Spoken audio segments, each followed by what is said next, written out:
Welcome everyone to another edition of Hardcore Wrestling Rants. I am your hardcore host, Rick, and I'm joined by the hardcore crew. First, we have the incomparable Lance Moss from Lance Moss TV. Lance, what's shaking? Not too much. Let's have some fun. And then, of course, we have the Lord Scroll himself, Joseph Knight. Joe, what's going on? Nothing much. It's hot, but thank God I'd rather have the hot weather than freezing cold snow. Yeah, I hear you. So let's get into this. We have definitely a couple of topics to talk about. Moreover, of course, the center of our topics tonight is going to be the WWE and the sex scandal. Vince McMahon and I think John Laurinaitis are both being investigated for sexual misconduct. Vince allegedly had an affair with a former WWE employee where he paid her $3 million for hush money. According to the Wall Street Journal, they also reported that Vince had other sexual affairs, but the unnamed woman was hired as a WWE paralegal at the start of as $100,000. But she got the raise to $200,000 when they started having the consensual affair. So, Joe, your thoughts right now on Vince McMahon himself just having this, affair with this woman who's not named, and she got a raise. And apparently, this relationship was consensual. Well, you know what? I was gonna say, holy shit! I thought it was which one? Because we know Vinnie Mac loves the ladies, and there's been always rumors of him, flirting with the ladies, flirting with the divas back in the day. Hold on. It says stream is offline. Really? Are we online? It says live on my end. Hold on, let me refresh the page. Technical difficulties, ladies and gentlemen. Yep, hold on, folks. Thank the Biden administration. No, it's live on my end, Lance. It says we're online. All right, then. I'm sorry. All right, Joe. Back to your thoughts. First about Vince McMahon. He had to step down from his position as CEO. So, but still, again, this is not the first time, Lance, that Vinny has kind of stepped away from his marriage and kind of taken a walk, let's just say he's gone fucked other women. Let's just put it out there. Yeah, I mean, like you said, there's the whole thing about him possibly banging some of the former female talent. It wasn't a talent. She was a paralegal. Yeah, I'm just talking about that. There was those rumors like back in the Attitude Era that he was tapping some of the female wrestlers back then. Yep. Now this lady and what was her name in like 92? So this is nothing new for Vinnie Mac. Yeah. Vinnie Mac has always showed his grapefruits to all the ladies. Remember, it's the Attitude Era. We saw him put women in pillow matches and chocolate syrup matches and all this. Vinny finally got caught because there was one lady who said no or just exposed it. Now, here's another tidbit too, Rick. Him and Linda McMahon, his actual wife. Well, we are going to get to that in a second. Yes, I am well aware that we're going to get to that in a second. I wanted to talk about like WWE. At first, they of course they wanted to keep it hush hush, everything under the quiet. But once it really started to leak out, they did make a public statement and said that the WWE is looking into the situation along with other organizations. So right now, this is just a huge shift with WWE. It just completely fucked everything all over the place. So like Vince. Yeah. And unfortunately, with John Laurinaitis stepping down, and due to his sexual misconduct, and again, that's a whole nother story. Bruce Pritchard is now the interim head of creative. Thank you, Vince. You know, it's bad enough we had Bruce Pritchard in the WWE, but now he's head of creative, Joe. Yeah, this is not going to go well over for the talent. Talent don't like this guy. He's a major kiss ass. He's been a nobody, but I give him credit. All right, I give him credit. He went from being an announcer in the old territory days. If you look at the old should I say the NWA, Jim Crockett Promotions, he was an announcer for them, and in the old UWF Mid-South. He went from there, became Brother Love, then he kissed enough ass and licked probably McMahon's balls enough to move him up to where he is. Kudos to him. He found a way to get in the business, just like Triple H found a way to find his position with Stephanie to get into that position. So, hey, you know what? When it comes to Triple H and Stephanie, I wouldn't mind any position I could get with Stephanie. So. Yeah, I wouldn't even mind sloppy seconds with her. But Boss has a point. I take sloppy seconds, the dirty thirds, whatever you want to take it. I'll take it. Well, make sure you bring that up to Paige next time we see her. Well, she's looking for more places to go, so hey. Yeah, right. But the best thing here is, try to say not the best thing. Best thing for him is that he finally moved into the position of supreme power. He's the Emperor Palpatine of the WWE. And Rick, this is a company Vince built. Now, whatever happens, I don't think he's going to be totally gone, but this could be a serious situation because it also affects his dealings with the XFL. So there's a lot of shit going on, and I think we're going to have to see budget cuts. We're going to see a lot of things being merged together. This is just a tip of the iceberg of where this story goes. Absolutely. Lance, your thoughts on this whole situation? Well, first, I wonder if Jeff Hardy's going to be sending Vince McMahon a big old fruit basket for getting a bunch of the heat off of him. And, well, Vince, the hell did you do? Probably something that anybody else would want to do. I don't know. Like I said, we don't know this chick. She might be hot as hell, or Vince just might be saying, you know what, Linda, you know what, you ain't tapping it anymore, so I need to go somewhere else and tap it. Moving on, of course, Stephanie McMahon, as we know, has the new interim CEO and chairwoman. Now, a couple of weeks ago, it was reported that Stephanie was expected to take some personal time off. The summer's here. Triple H is pretty much, down and out. So, but of course, with the recent events, Stephanie's now returned to the company and is pretty much standing on top of the world.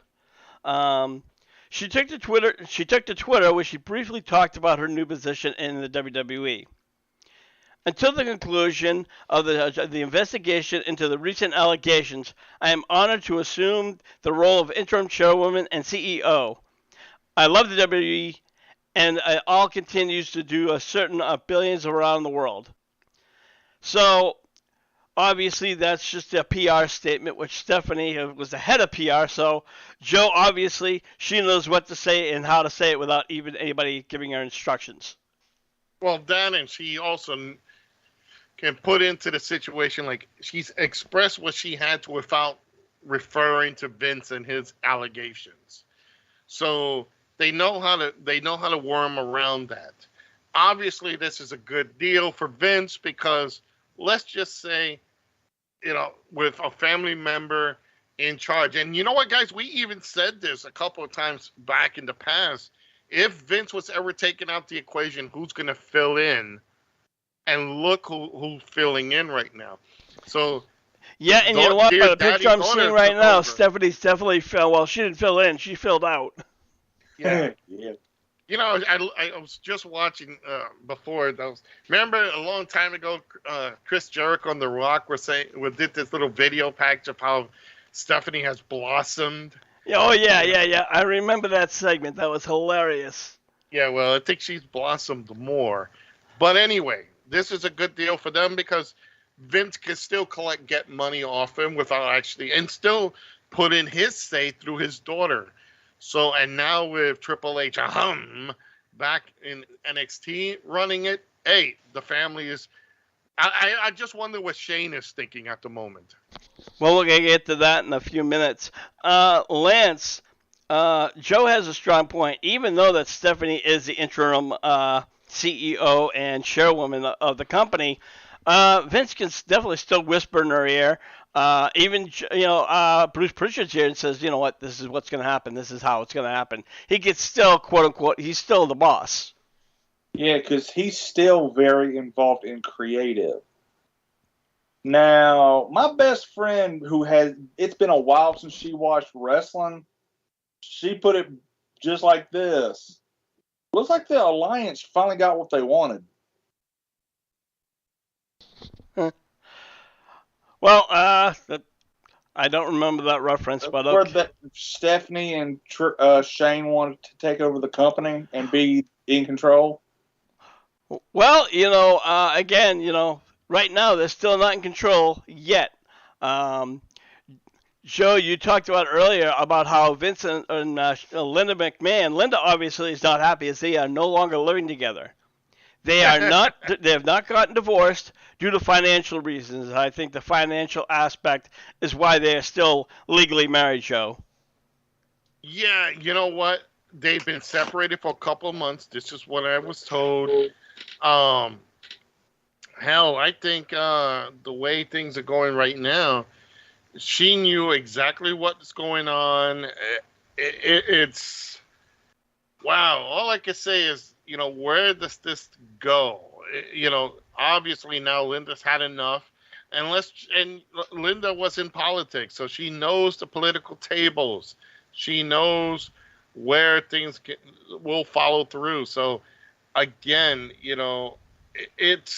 this is all very, very interesting where this is going to lead to, because Vince has been caught out remember in the steroid scandal many, many years ago, and he survived that, and the WWF survived that. Now this is another thing where, it just hit him. It's exposed again. Will the WWE survive? I think so. Maybe in a different fashion. Where does it go? That, Rick, I think, as much as we despise the show sometimes, the pay-per-views are going to have to be a must-watch just to see where the company goes to. And you know what, Lance, that is a very good point. Your thoughts on Vince and Linda, I guess you could say they're separated. Oh, she's probably banging the pool boy, but... You mean Andrade? Maybe. I don't know what his name is, but I got a better question. How much did Stephanie know before she left? I personally think she left in order to come back. No, I disagree. It was basically 2 weeks between. You know what? You're right. Involved in the company. And that is possible, but I think the company would have been a little bit more prepared if they had that 2 weeks before the investigation hit.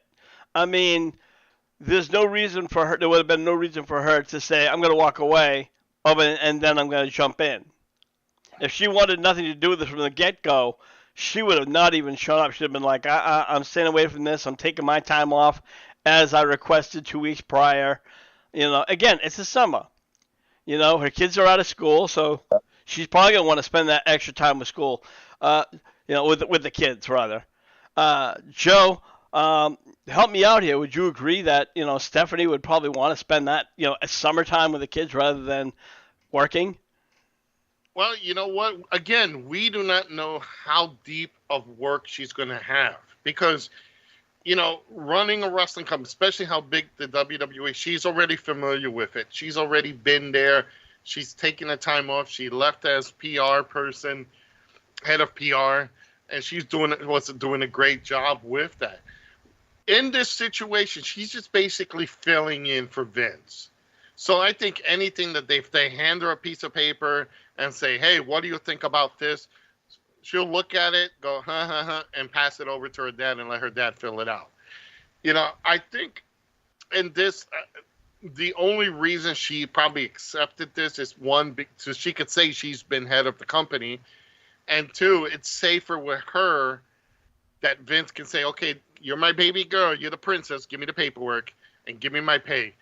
I think it's a lot easier, and she can actually still have time with her family because she doesn't have to be in the office all the time. Remember, all the heat is on Vince. Exactly. And all the work really falls on Bruce Pritchard now. So the CEO just has to basically report to the board of directors whenever there's a real issue. She knows how to play the politics. She knows what she's doing. Like I said, I think honestly, she's just going to sit back and let things happen and then pass the information to Vince. Vince is going to bounce back and leave it go from there.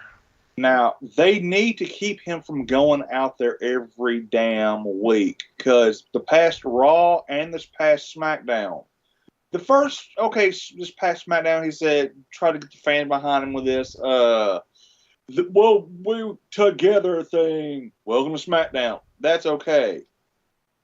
When he announced that John Cena was going to be coming back this coming Monday, which they had already advertised the past two damn Monday Night Raws, he damn near fell off the side of the ring.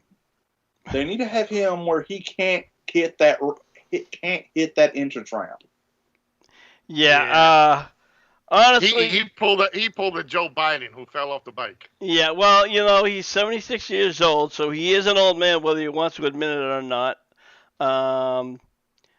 And so I think honestly, he's going to come to that age where yes, he's either gonna fully retire, which I don't think he will until he's dead in the ground. Yeah. And don't get me wrong, I don't wish anybody dead, even including Vince McMahon. I mean, he did, really do a lot for the company. He was the company. He completely turned wrestling around into something totally different. But you know what? I want to switch gears. Speaking of McMahon, we have the third one. Apparently, Shane McMahon has been gone from the WWE. He was released shortly after the Royal Rumble. It's no secret that Shane and Vince have had their own rocky relationship for decades. If you guys remember, back in 2009, Shane left the company again, for the second or third time, because again, his relationship issues with Vince, and he went into China where he worked with that digital cable industry for 6 years. I'm pretty sure, I think it was Stephanie who had asked him back. I don't know exactly who or what the circumstances why he came back. But I remember reading the article, and he let it all out, and he said, no matter what I do, no matter how hard I could try, I could never make my father happy. He goes, I know he loves me, and I love him, but we just get under each other's skin. And I think Stephanie is honestly the backbone between the two. I don't know about your thoughts, Joe. Oh, absolutely. I think because Shane is his son, Vince, I think, probably thinks that he should be the same level as he was when he took over the company from his father. I don't know if Vince sees Shane in that perspective, or maybe he I don't know, maybe Shane was that kid back then. He was I don't even think he was working. Yeah, I mean when he was an adult that he could have gone further. I think Shane had the passion, but his ideas were probably different from his father's. And again, Vince started out also very young, doing the same thing Shane and his kid and Stephanie did, and turned the company around. Maybe he didn't have that drive, but there's also the thing with daddy's little girl. You tend to be more attached to your daughter than your son. And I hate to say it, sometimes it happens. Depends. Not. I had to be equal with my kids, but in this case, I think Stephanie was just the little, look at the term, $1 billion princess. and she was handed everything. Even though she worked her ass off to get to where she is, I think she got more in the breaks of it than Shane. And Shane probably says, you know what?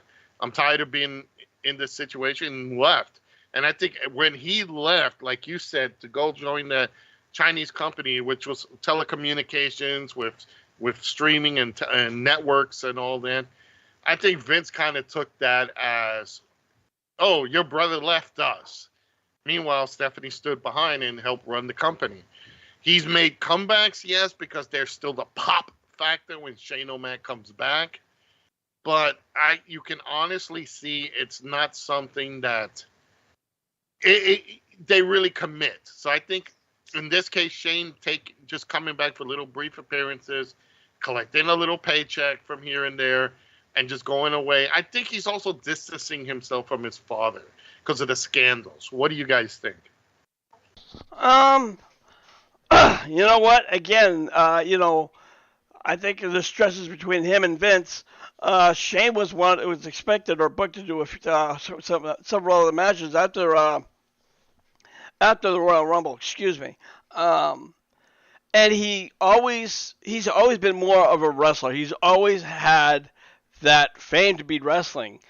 I think Stephanie did that tag team title match with Triple H, and that was like 4 or 5 years ago. Shane continued to wrestle. I think, honestly, the wrestling part aspect, that's really in his blood, where the business aspect is more behind Vince and Stephanie.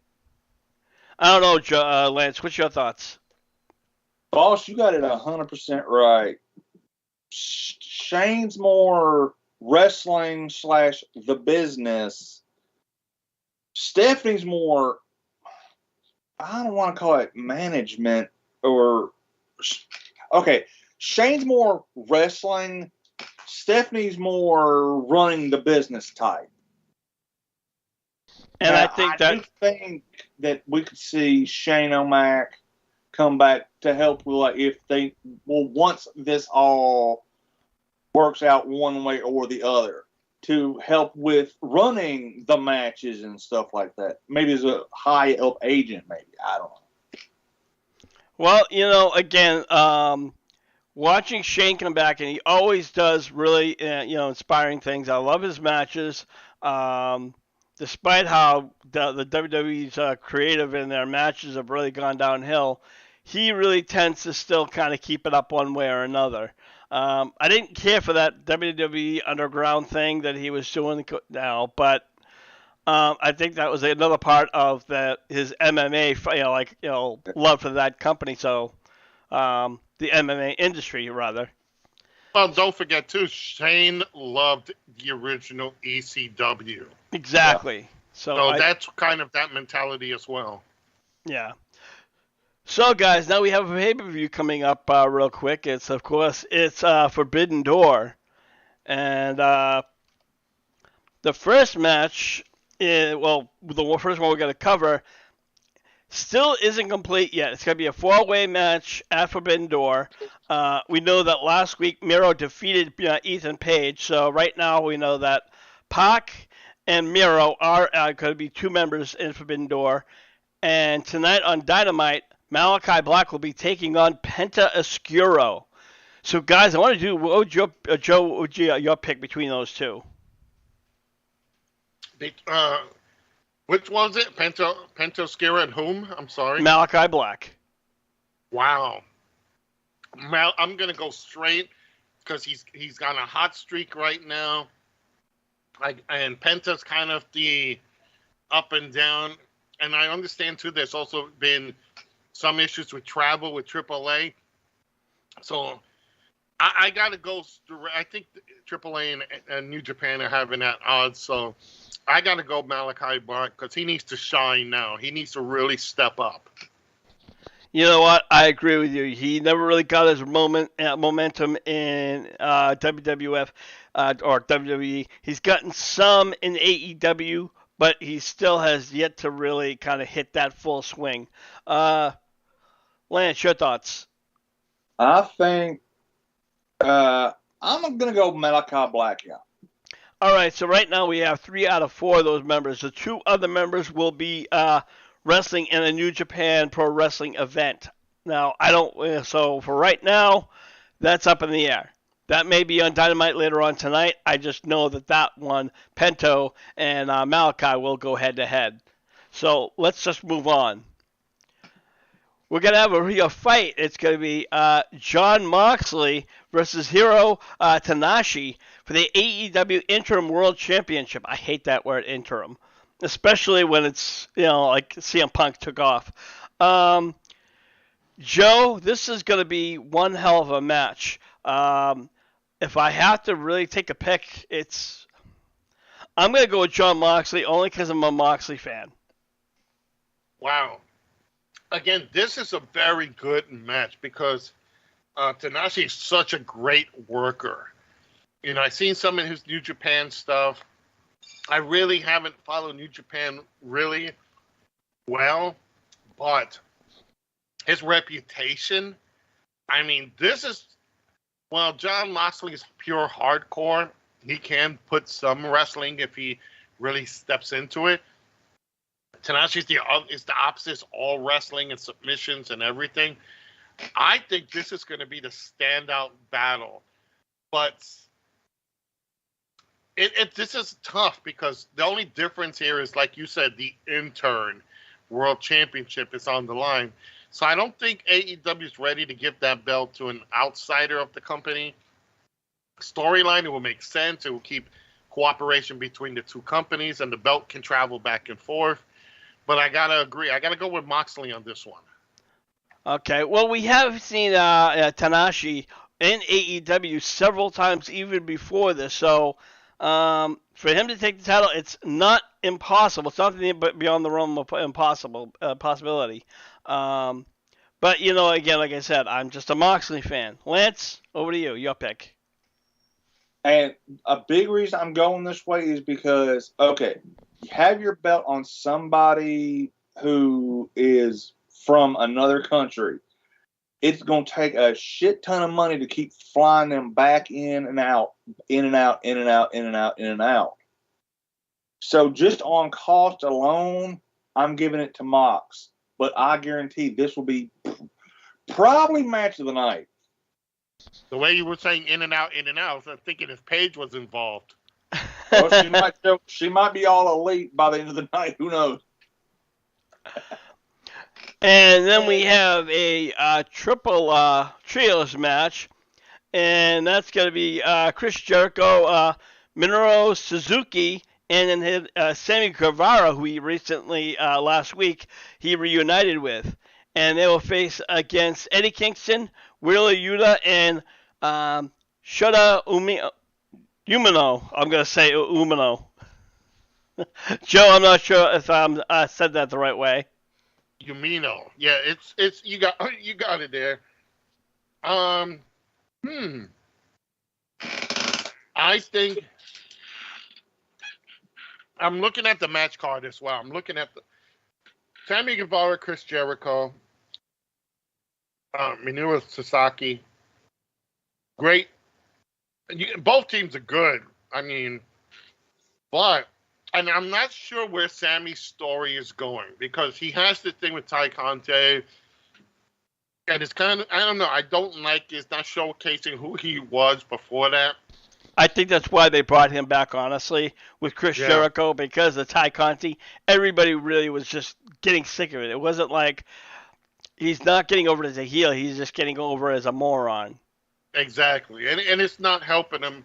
Then if you look at Austin Theory in WWE, which is the same fucking gimmick, except for the little selfies, Guevara has so much. This guy, I was so happy when he had the TNT title. I think he could have gone further. Then they dropped this storyline with him and Conte just to get her some more momentum. She's a great eye candy, but wrestler, she needs to go back to training. I'm going to look at it like this. This is going to be the night Eddie Kingston finally gets his due over Chris Jericho. You know what? I'll have to agree with you because Chris Jericho has constantly just been avoiding him one way or another. So And Chris Jericho, as he like to call himself, the Wizard, I don't think he's going to be able to pull a rabbit out of his hat this time. I don't know about you, Lance. And this is mainly because I'm familiar with these three guys' work. There's one guy on the on Eddie Kingston team I'm not familiar with, and I'm barely familiar with Wheeler Yuta, so I gotta go with Jericho, Minoru, and Sammy. All right. And then for the AEW Women's World Championship, we have Thunder Rosa versus Toni Storm. Now, Toni Storm is a NOLA wrestler, and she's not a bad wrestler, but I love Thunder Rosa, who just recently won the title. So I don't see AEW going to have her drop the title within, 2 or 3 weeks since she's won the title. Joe, your thoughts? Oh, I agree. Thunder Rosa's going to go all the way. Toni Storm is not a great worker. She's a decent worker. She's the type of person that another eye candy that can work, but she's sloppy. I feel bad for Thunder Rosa because as a babyface, they're feeding her some of these people who it's laughable, that can't really hold the candle to her skill. It's like, it's unfortunately the next level person is not there unless you bring back Britt Baker, which no one wants to see again. So this is an easy, and not because Britt Baker's bad. I like Dr. Britt Baker, DMD. I just think that her time in the spotlight is done. Let's give somebody else a chance and go. But the rest of the people, God, you look at that, and then Toni Storm, God, that's bad. We saw, what's her name? The fucking Ruby Riott, former Ruby Riott. Ruby Soho, and her match was horrible. So I think this is an easy thing for Thunder Rosa. It's going to be an easy pullover. I'm going to make a prediction that after this match, you're going to see a challenge being done by the TNT Women's Champion Jade Cargill. And you know what? That's actually an interesting thing because I don't think she's on the card for Forbidden Door. But as you said, Joe, she is sloppy. And Lance, that Storm Zero, where she does that kind of like weird pile driver, is just ugly. Okay, it looks like she's gonna break somebody's neck. Dangerous pile driver. Since I'm from Memphis, I've seen a lot of people get hurt with those damn things. Honestly, if she tries to get one to Thunder, I hope she just cinches up and beats the shit out of Toni Storm. Because that's not a safe friggin' move. But yeah, I am giving this to La Mera Thunder Rosa. Yeah, absolutely. I'm with you on board. Again, Thunder Rosa is my pick. Real quick side note, I think it was Taya Valkyrie, who's not signed with AEW, challenged Thunder Rosa, and Thunder Rosa, who saw the challenge, she was all for it. Yeah. And I would love to really, see this match. That's going to be the next challenge for Thunder Rosa. Yes. I'm going to throw out this real quick, Rick, over in the YouTube chat room. Right now is the LES Survivor, Lower East Side Survivor, which is my boy Skipper. How you doing, Skipper? Hey, Skipper. And then we got Terry 3Gs, our routine guy. We got to get this guy on one of our shows. They both said hi and they're supporting the channel. So thanks, guys. Thanks for dropping in. Hope you enjoy the rest of the show. All right. Do they have a pick from who they'd like to see win this match? That's a good question, guys. Look at the picture. Make your choice. I got to say, looking at the pictures, well, she's eye candy. I got to go with the Thunder Rosa. Well, Thunder Rosa is a bit of eye candy, too. I'm going to tell you. So, but that's just me. Yeah. All right. Moving along, we now have a winner-takes-all match, which is going to be for the IWGP World Tag Team titles and the ROH World Tag Team titles, and that's between FDR, Jeff Cobb, and Great O'Khan versus Ropagini Vice. I don't understand that name, but okay. If you have to ask me, guys, if it's going to be a winner take all, my personal favorite is FDR. Now, I don't know what Trent Beretta is doing. He's a great wrestler. I think when he left Best Friends is probably the best thing for him, no pun intended. And I'd like to see what he could do on his own. But again, aside, my pick, Joe, FTR. Oh, absolutely. Change that picture, by the way. Both guys also in the chat room, they go behind, and they like her behind Thunder Rosa. So Thunder Rosa got the nod from from the guys in the chat room. I want to see definitely the best professional wrestling tag team today. Guys who remind me of the Horsemen, guys who remind me of the Midnight Express. I could go on and on. They're in that league of tag teams. I'm going to say that FTR is going to be the first team to win the IWGP and hold their Ring of Honor title. And if you did the story right, give them a shot at the AEW Tag Champs, the Young Bucks. Well, I think the Young Bucks just won the titles, and considering if that FTR is pretty much all over the place, they're going everywhere. I would say for right now, put that on the side because I'd like to see a couple of other tag team titles, champions win.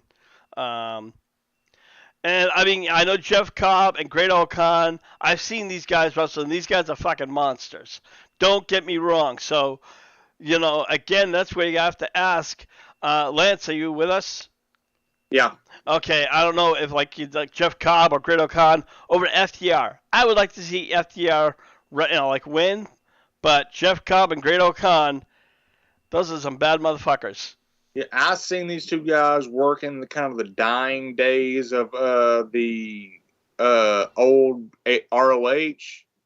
They are two bad dudes, but I still got to go less flips, more fists, FTR. All right, moving along. This is a match I really want to see as Orange Cassidy will take on Will Ospreay. Now, up until last week, I've only known him by name. I am not really a fluent with New Japan Pro wrestlers. But when I saw him come over and wrestle, I looked at this guy, I'm like, this guy's got to be a jackoff. And this guy instantly, within a matter of moments, impressed me. So, considering Orange Cassidy, if he can get past being his little jokester and stuff, if these two really clash hard, this is a coin tosser for me, Joe. Yeah, I know Will Ospreay. I can say he does great work. This match is made. This was made for both of these guys, because while I didn't care for Orange Cassidy in the beginning, he's growing on me. He's got that character. He's an original, and one other thing too. If you look up and down this card, there are more AEW originals in this show than the previous pay-per-view. They're finally moving these guys up because they know the MJF issue with former WWE guys are getting too much space. So while Will Ospreay is a great wrestler, so is Orange Cassidy. Now, in this match, Will Ospreay is defending the IWGP US Championship. I honestly could say I see him retaining because that's his belt. So I don't see Orange Cassidy maybe getting, if he wins, it's going to be something where it's a schmoz, or I think he'll just get pinned. So I'm going to give it to Will Ospreay. All right, Lance, over to you. I've heard a lot of buzz about Will Ospreay. Never seen any of his work except for that, 6-man or something he did either Friday or last Wednesday?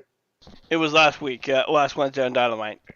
Now, I can't fucking stand Orange Cassidy's damn fake kicks. But since Ospreay's a champion, well, I only see one title changing hands from company to company. And this ain't it, so I got to go with Will Ospreay. All right, fair enough. And I hope the people in the YouTube chat room are also giving us their thoughts. We'd love to hear their thoughts as well. Moving on. Oh, I think that was it. I thought we had more matches. Are there any more matches booked? We do have matches. A fatal four-way match for the new AEW All-Atlantic Championship. Yes, we talked. That was the first match we covered. Okay, I thought that was the triple threat, but okay. Nope, it is right now a tournament. Right now, it's like as I said, it is Pac versus Miro versus we talked earlier about how it was going to be either Oscuro or Malachi Black. That match hasn't taken place. It'll take place tonight, I'm guessing, and then a New Japan Pro Wrestling match where two people from that brand will actually take place. You know what's funny about this? They call it the All-Atlantic Championship. This also it's a harken back to the old NWA era, Jim Crockett Promotions. Yeah. When Lance, they had the Mid-Atlantic Championship. Yeah. And two of the companies or countries that are on the belt are not in the Atlantic Ocean. Exactly. Well, if you want to look at it that way, look at WWE's Intercontinental Championship, and it never really left WWE's continent. Well, no, it has. When Davey Boy Smith beat Bret Hart in Wembley Stadium in one SummerSlam. But again, he worked for the WWE. We've never seen that title being defended outside of the company. Oh, of course. And unfortunately, again, this is just something that I think that the WWE overlooked. I think maybe if they had worked with other companies, Joe, excuse me, they might have a little bit more to stand on, because now AEW's, a lot of people are focusing in that, towards that company. Yeah, you know what? AEW is doing what the NWA used to do back in the 80s. They used to travel to New Japan. They used to do a bunch of matches. They used to work with all the territories back in the day. I gotta say, it's really it's good to see this type of openness, because you never saw that in the WWE. You never saw that in the old WWF. They did do a couple of matches overseas, in Japan as well. So, but it was never to the extent of what we see now. We did see some Japanese wrestlers come over to wrestle here and there, but they never really got that fair shake. So, that's why I said, when it comes to excitement, I like AEW because of its openness with other companies. And again, you might not, looking at this lineup, I see Will Ospreay keeping that championship. So that's going to go to him. That's going to go to New Japan. I could see the Eddie Kingston team walk away with that. That's another IWG New Japan match. Most of the other matches that are here are more favorable to the American side, the AEW side, than New Japan, but that's okay because most of the main titles are not. So I say the IWGP US and that big 6-man at the end, that's going to be where they really count. And with FTR, if they win the IWGP title and the Ring of Honor title, that team is just going to go back and forth to Japan and all. So I think that's more of where they're going to settle on.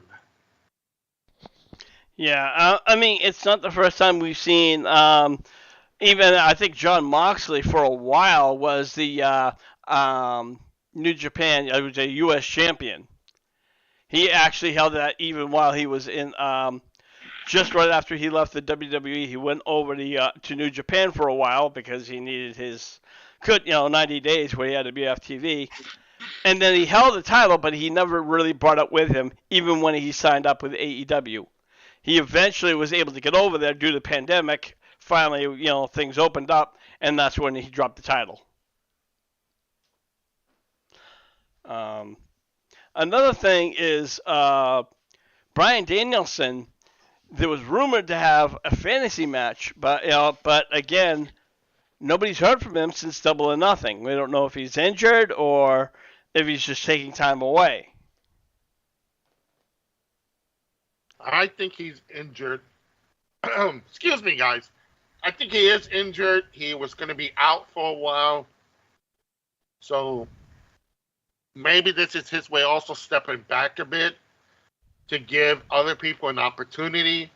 So, yeah, we'll see what happens with that, Yeah, and like you said, Joe, so far there's only 6 matches. So, I mean, I would not be surprised if we see another match or two booked tonight on Dynamite.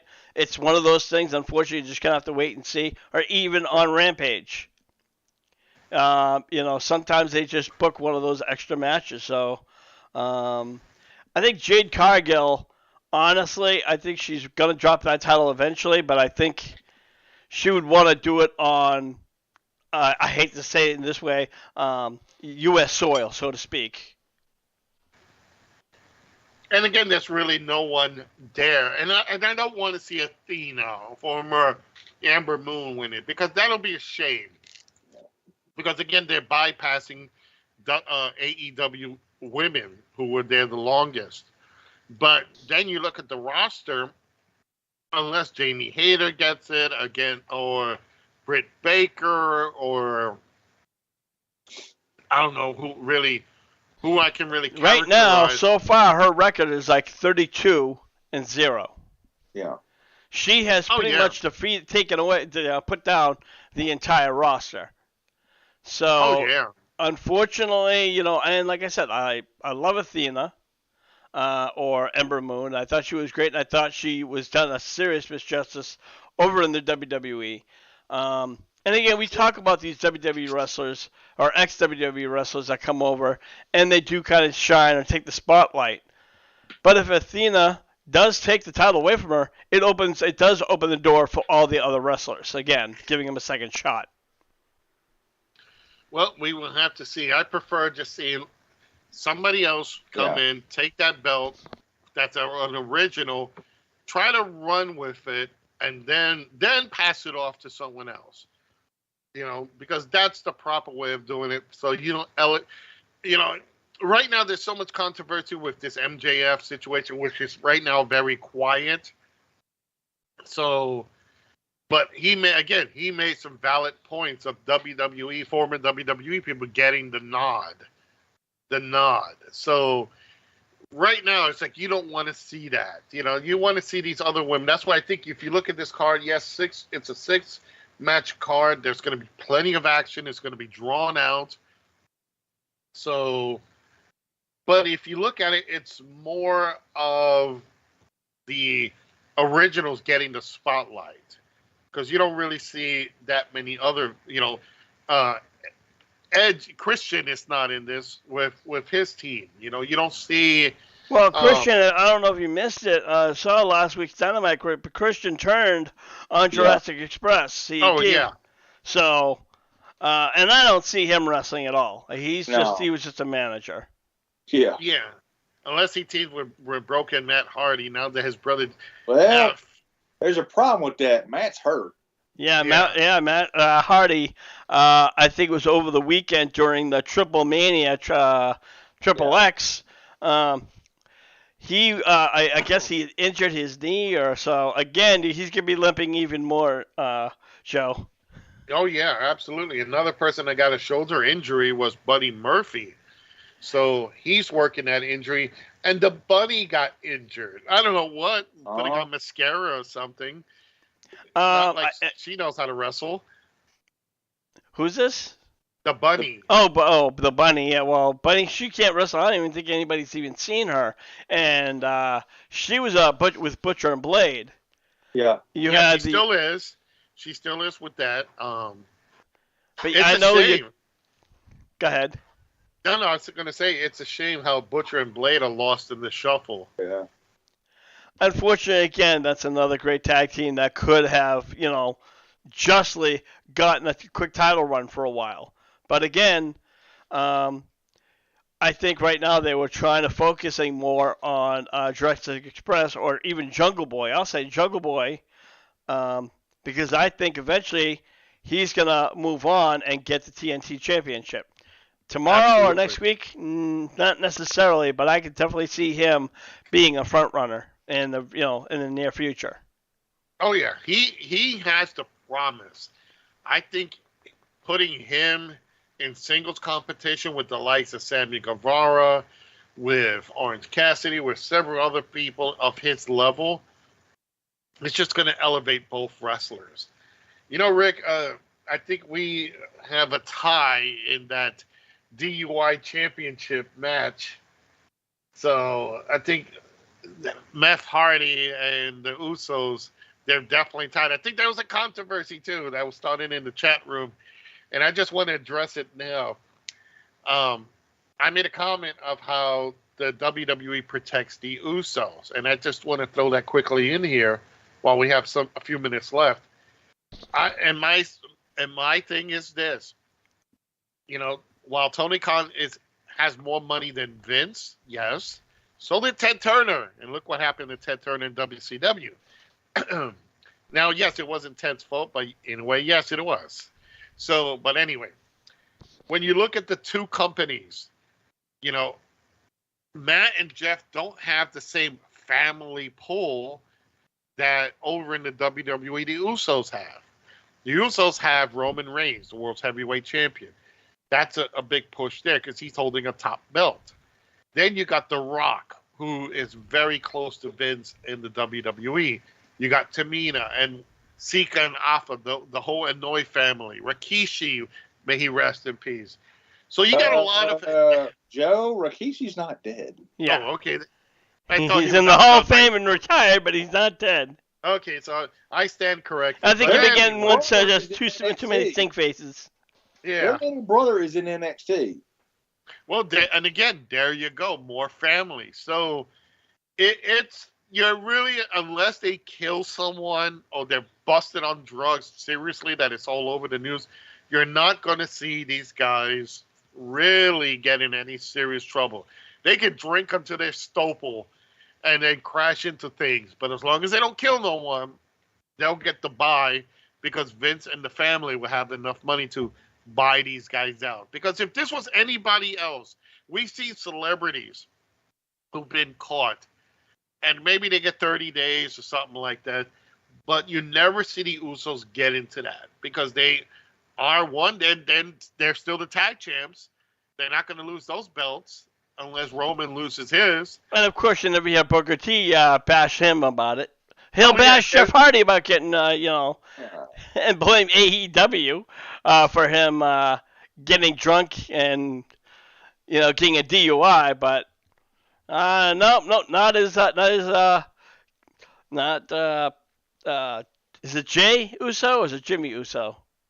Which it doesn't matter. They're both from the Uso Penitentiary. Yeah, but as long as he still gets to be on the ESPN kickoff show for WWE's pay-per-views, he ain't gonna say shit towards the WWE. Yeah. Oh, absolutely. So I just want to clarify that in the chat room that's my reasoning. And if you look at it with everything the Usos have done, they have gotten buys. They've been maybe taken off TV for a bit, but they now hold championship gold. They're part of the storyline of the tribal chief and all that. So you're not going to see them. Jeff Hardy is the first professional wrestler to fuck up in 3 companies. Now, I don't know, we can look back and maybe look back and during the 80s, 90s, when there was more companies, somebody fucked up probably. But I got to say this, Jeff has fucked up in TNA. He's fucked up in WWE multiple times, and he's fucked up now in AEW. So he's got no family thing's going to protect him. So I just want you two guys' thoughts on that. Well, when you go back and you want to look at the TNA's Jeff Hardy, where obviously he came down, he was either high or drunk or whatever. But I mean, it was honestly, he was a train wreck, and everybody noticed it. Sting noticed it. Sting just hit him once with his the Stinger death drop, and the fans were just bullshit. And even Sting was like, "I agree."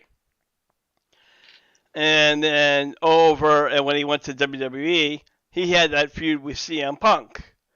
And that's where Punk was kind of like trying to get out his demons.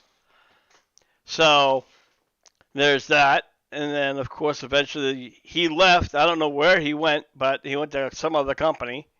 I'm not sure if he got a DUI or nothing, but nobody just. I think he was more focusing on his family than anything else. And then of course over AEW.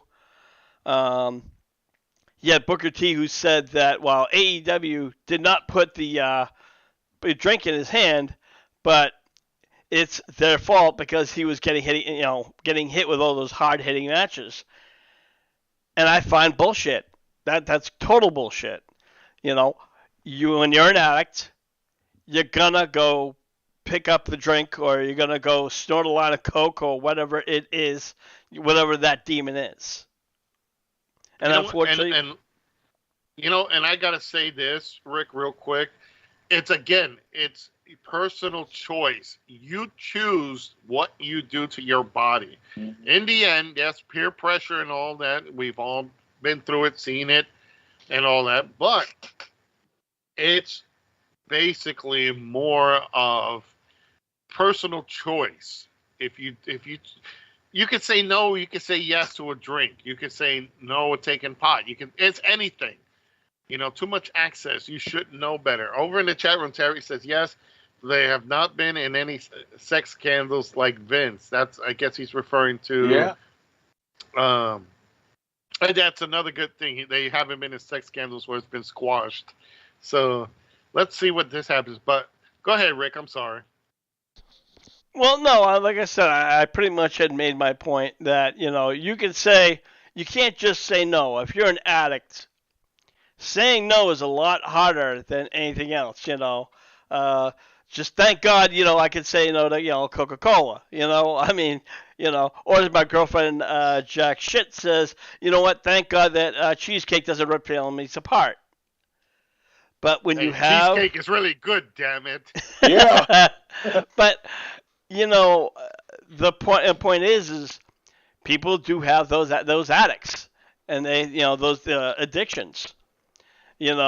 I have two brothers who are addicts, so I know firsthand, and I've seen it firsthand, how bad it can get, how rock bottom it can get.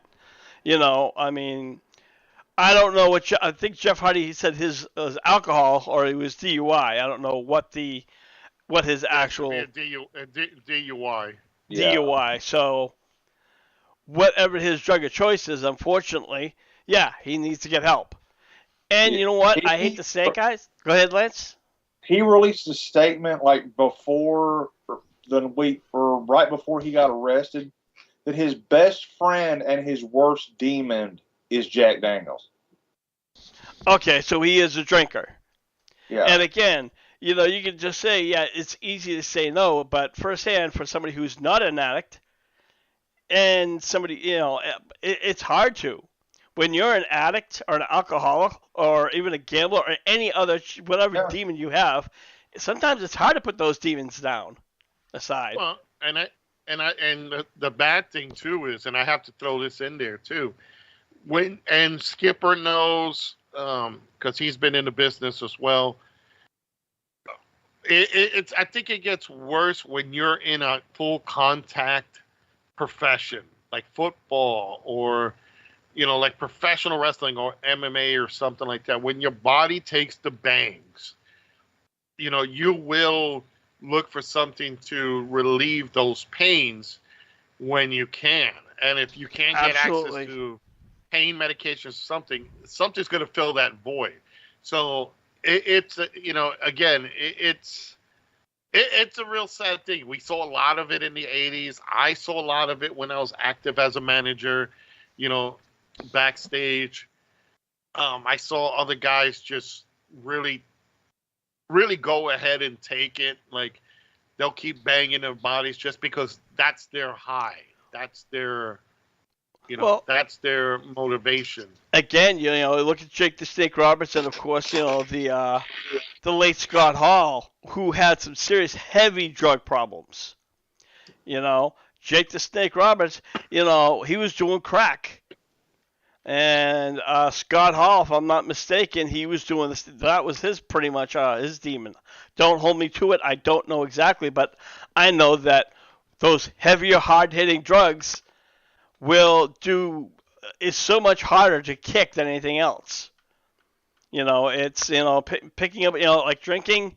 You know what? Maybe if you have a strong support group, maybe it is easier to say, okay, fine, I can put the drink down while I'm wrestling. But as you said, you start getting pain, you want to have a few drinks, and it's going to kill the pain away. I don't know. What's your thoughts about all this, Lance? Yes. Like I said, some people just have a personality where they can't handle it. But, yeah, addiction, there's a reason they call it a disease. Absolutely. So, you know what, guys? With that, we're going to wrap up this edition of Hardcore Wrestling Rants. I'd love to thank everyone who was in the chat room and definitely participated. We also have, if you want to catch the latest news and rumors, check us out in the HWR chat room in the group section. Tonight, I will be covering Dynamite